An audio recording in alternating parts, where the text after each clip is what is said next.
औज़ुबिल्लाहिमिनश्शैतानिर्रजीम बिस्मिल्लाहिर्रहमानिर्रहीम अस्सलामु अलैकुम वरहमतुल्लाहि वबरकातुहू। 8 फरवरी को पाकिस्तान में होने वाले इलेक्शन होना चाहिए, अच्छी चीज़ है। आवाम को उनका बुनियादी हक देना चाहिए कि वो वोट के ज़रिए अपने नुमाइंदों को मुंतखब करें। लेकिन ये इलेक्शन आइनी अहलियती अहकामात की बुनियादी रूह को मुकम्मल किए हुए बगैर अब भी गैर आइनी है।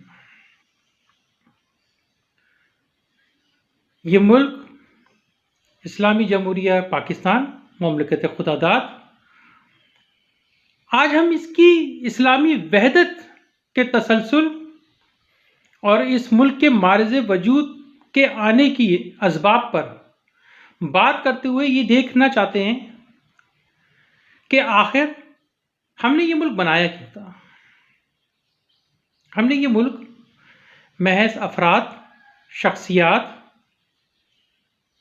कारोबारी लोगों या किसी इंतज़ामी ढांचे के लिए नहीं बनाया था। हमने ये मुल्क दो कौमी नज़रिए यानी हिंदू और मुसलमान दो अलग-अलग कौमें, जिनका ना सिर्फ के मज़हब, ज़बान, कल्चर, रहन सहन, सकाफ़त सभी कुछ जुदागाना है। मुसलमान बरसग़ीर में रहते हुए खुद के ऊपर होने वाले जो जमहूरी नाइंसाफ़ियाँ थीं उसके बाबत अपना एक नया मुल्क चाहता था और हमें हमारी शनाख्त मिली, यानी कि रियासत इस्लामी जमहूरिया पाकिस्तान, जो कि मशरिक़ से मगरिब तक फैला हुआ रहा। और एक शख्स जिसका नाम शेख मुजीबुर रहमान था, जिसने महज ज़बान का झगड़ा पैदा करके, रंग, नस्ल, सकाफ़त का झगड़ा पैदा करके और फिर इंडियन हिंदुओं से ज़बान, कल्चर, रस्म और रिवाज मिलाकर मशरिक़ से मगरिब तक फैले इस्लामी जमहूरिया पाकिस्तान को तोड़ डाला, 2 लाख कर दिया। और हम उसे जमहूरियत की फ़तह यानी अक्सरियत की फ़तह कहते रहे। गलती यहाँ से भी हुई कि माइनॉरिटी अगर अपनी हार तस्लीम कर लेती तो शेख मुजीबुर रहमान 2 दिन भी हुकूमत नहीं चला सकता, क्योंकि उसकी सोच बाग़ियाना थी। वो बगावत पर मबनी लोग थे, उसे सरेंडर करना ही पड़ता। खैर, ये तो अब एक लंबी बात हो गई है। लेकिन मैं आज इस्लामी जमहूरिया पाकिस्तान के रियासती सतूनों के अमीनों, बाइख्तियार लोगों,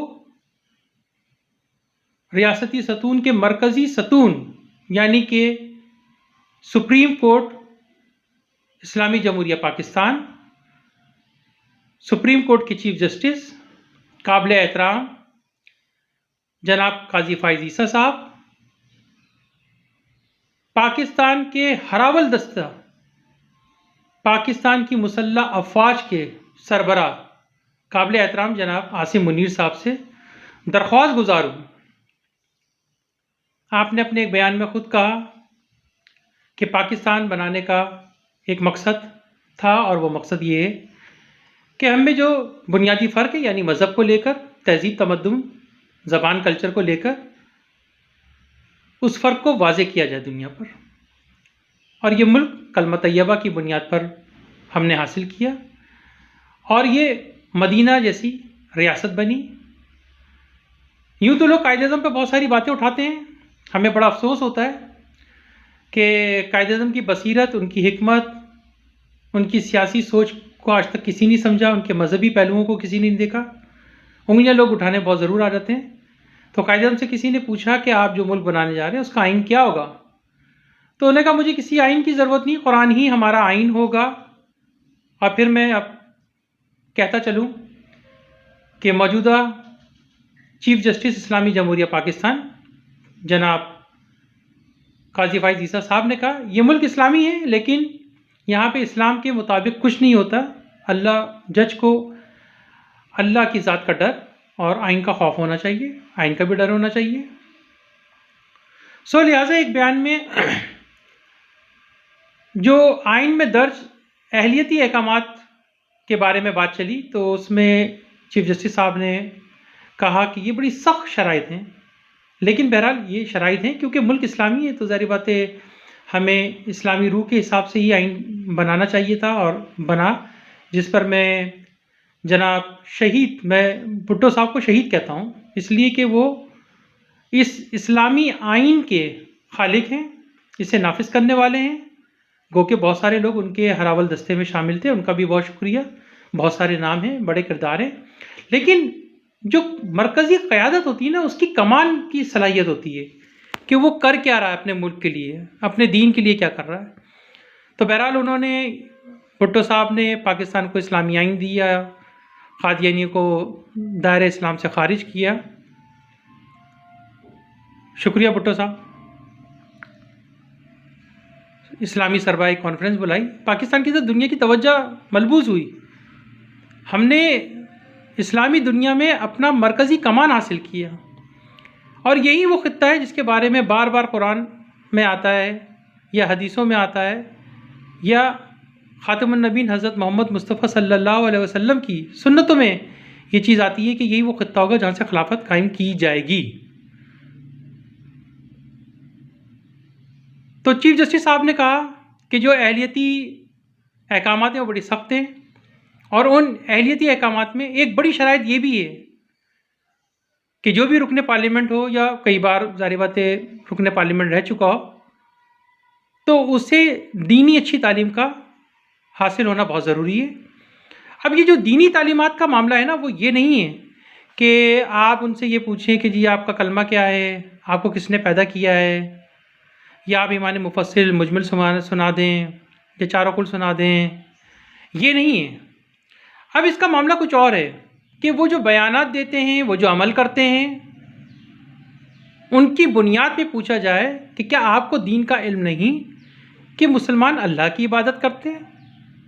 मुसलमान किस भारतीय रब को पूछते हैं? आप जिस भारतीय रब की बात कर रहे हैं ना, मोदी और इंडियन इस्टेब्लिशमेंट ने, यानी हिंदुत्व ने साबित कर दिया है कि हमारा जो रब रखा है वो बुती है।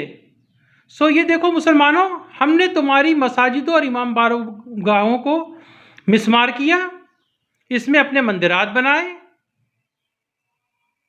और अब तो ये हालात हैं कि वो मस्जिद में बाकायदा बुत रखकर उन्होंने पूजा करना शुरू कर दी है। और अगली हुकूमत भी जो बनेगी वो इंडियन हिंदुत्व सोच पर ही बनने जा रही है। उनकी नज़र में दो कौमी नज़रिया इस एतबार से है कि हिंदू और मुसलमान दो दो अलहदा कौमें हैं, तो लिहाजा पाकिस्तान फॉर मुस्लिम्स और इंडिया फॉर हिंदू। और हमारी नज़र में ये है कि क्योंकि जब पार्टीशन हुआ था तो उसमें यह था कि जो भी अक्सरियती इलाके होंगे उनको ये इख्तियार होगा कि वो किसके साथ जाएं। सो लिहाजा हम अब भी ये समझते हैं कि कायदे आज़म का दो कौमी नज़रिया पूरा नहीं हुआ। वो इस बुनियाद पर कि अभी भी अंदरून इंडिया कई मुस्लिम अक्सरियती खत्ते हैं, इलाके हैं, जिन्हें मारिज़ वजूद में आना है, और वहाँ पे कई कौमें आबाद हैं, यानी कि दो कौमी नज़रिए पे, यानी कि खालिस्तान यानी सिख की बात कर रहा हूँ मैं, और दीगर इंडिया में जो छोटी कौमियतें हैं उनके लिए भी हुकूक के लिए मैं बात कर रहा हूँ। हम 75 साल बाद, असल सवाल ये कि हम 75 साल बाद आइन की बालादस्ती को कायम किए बगैर ये इलेक्शन करवा कैसे रहे।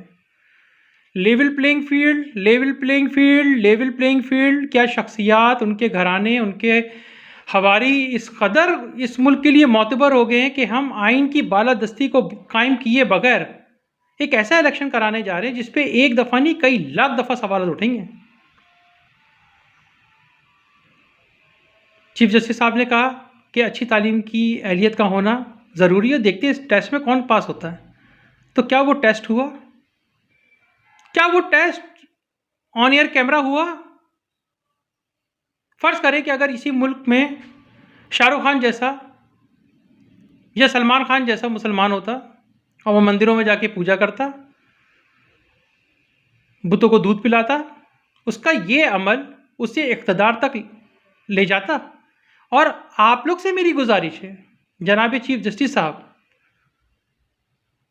मुसल्लह अफवाज के सरबराह जनाब आसिम मुनीर साहब, क्या आप उसे हुकूमत करने की इजाज़त देते जो मुल्क अल्लाह की हकमियत को कायम करता है, अल्लाह की वहदानियत को कायम करता है, दुनिया को ये पैगाम देता है कि ये सरज़मीन ख़ातिमुन नबीन हज़रत मोहम्मद मुस्तफ़ा सल्लल्लाहु अलैहि वसल्लम की सरज़मीन है। क्योंकि आज अगर शाहरुख खान जैसा अमल, उसे हम सरबराह बना देते इस मुल्क का, उसे वोट दिलवा देते, जमहूरियत के नाम पर एक ढोंग रचाते, तो फिर तो तमाम लोग ही ऐसा करते। यहां से हर बच्चा मस्जिद से निकल के मंदिर में जाता, आप किसी को नहीं रोक सकते, और आप अब भी नहीं रोक पाएंगे कि अगर ऐसे ही अमल हुआ। ये है वो दीनी तालीम का इम्पैक्ट जो आप कहते हैं कि आइन ने इतनी सख्त शराइत क्यों रखी, क्योंकि आइन को पता था बनाने वालों को कि लोग आएंगे ऐसे। इन्हें अंदाजा था, भुट्टो साहब को अंदाजा था कि लोग अमलन सेकुलर हो जाएंगे, सो लिहाजा यहाँ पे इस्लाम को कायम दायम कर दिया जाए। कोई ये कह दे कि जी भारतीय जिस रब को पूछते हम भी उसी को पूछते, तो भारतीय तो बुतों को पूछते, और उन्हें साबित करके दिखा दिया है। वो उस दो कौमी नजरिए के पीछे जा रहे हैं जिसमें हिंदू और मुसलमान अलग-अलग कौमें। हम उस दो कौमी नजरिए की फतह के पीछे जा रहे हैं जिसमें अब भी अंदरून इंडिया कई मुसलमान अक्सरियती इलाके हैं, खत्ते हैं, जिन्हें अभी भी आज़ादी चाहिए, और इसलिए हम सिखों का भी साथ दे रहे हैं। सिखों के रब रखा का मामला, उनका रब का मामला एक अलग है। कुछ गुफ्तार वाले, गुफ्तगू करने वाले बहुत सारी बातें कह गए कि जी उन्होंने वो आधा कलमा पढ़ लिया था इसलिए वो एक अच्छे इंसान है। फिर आधा कलमा तो बहुत सारे लोग भी पढ़ रहे हैं, फिर उन्हें भी आपको वैसे ही करना पड़ेगा। आप समझ रहे होंगे मैं क्या कह रहा हूँ। तो लिहाजा आइन को शहीद ना किया जाए, अल्लाह की वहदानियत को इस मुल्क में कमज़ोर ना किया जाए। कोई ये कहता फिरे कि जैसे सब, मतलब नाउज़ुबिल्लाह, जैसे सब अल्लाह का पैगाम लेकर तमामी अंबिया आम इंसानों में गए, आप भी मेरा पैगाम लेकर आम इंसानों में जाएं। भाई तुम तो नमरूद के दावेदार बन गए हो, जबकि नमरूद भी अक्लमंद था, उसे पता था कि पैदा करने वाला तो अल्लाह ही है, तमाम बादशाही अल्लाह ही की है। इसलिए उसने हज़रत इब्राहीम अलैहिस्सलाम को अपने मुल्क से जाने का कहा। उनसे टकराए नहीं, उन्होंने कहा इब्राहीम सच्चे हैं और मैं इब्राहीम का मुकाबला नहीं कर पाऊंगा। हमारे अबुल अंबिया हज़रत इब्राहीम अलैहिस्सलाम,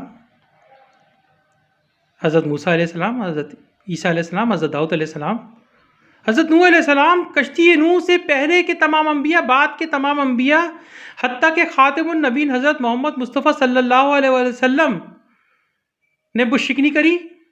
ये मजहबी जुनूनियत नहीं है।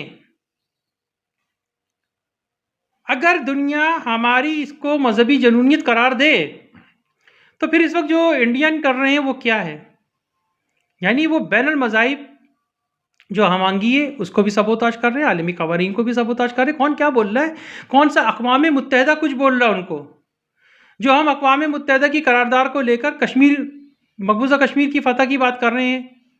वक्त तो ये है कि ये जो मौजूदा आज़ाद कश्मीर की खुद मुख्तार कानून साज असम्बली है, इससे रेजोल्यूशन पास कराएं कि पाकिस्तान हमारी मदद करे, दुनिया को मदद की दरख्वास्त करे। अक़वाम मुत्तहिदा की करारदारों को तो फेल कर दिया है मोदी ने, इंडिया ने,